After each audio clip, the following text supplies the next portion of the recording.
J'ai été menacé de mort à plusieurs reprises, de manière assez violente, avec des termes extrêmement violents, parce que j'ai participé à un festival qui s'appelle le festival Couscous. Donc c'est un festival qui est institué à Marseille depuis 2018, donc qui existait évidemment avant qu'on arrive. Et j'y suis allé comme j'y vais chaque année. Cette année c'était un couscous à Noailles, et ça a été un déferlement de haine, et ça continue d'ailleurs. Une heure avant que j'arrive sur votre plateau, j'ai encore évidemment reçu des menaces, ma famille aussi, quelqu'un m'écrivant, écrivant ma famille, profitez de lui, et moi, des gens m'écrivant, profitez de vos parents parce que c'est bientôt la fin. Donc évidemment tout ça. Et ça c'est nouveau, vous n'aviez pas ce genre de menaces avant? Ah, c'est la première fois, fois.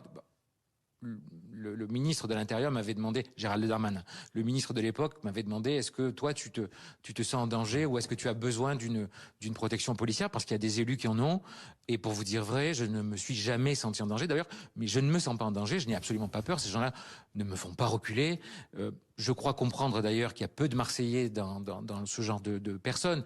Je ressens plutôt des gens qui m'apportent leur soutien. On n'est pas sur une question d'élus ou de défiance envers les élus. Là, il y a une forme de déversement raciste, fasciste.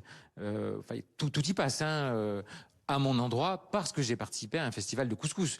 Donc, en fait, on voit bien que on est dans une société où tout est lâché. Mais si vous me le permettez, je trouve que le parallèle entre les manifestations d'hier et les menaces de mort dont je suis la victime, Vous ne le faites pas. à mon avis, ne sont pas à faire. Je pense que ce sont des choses qui sont complètement différentes.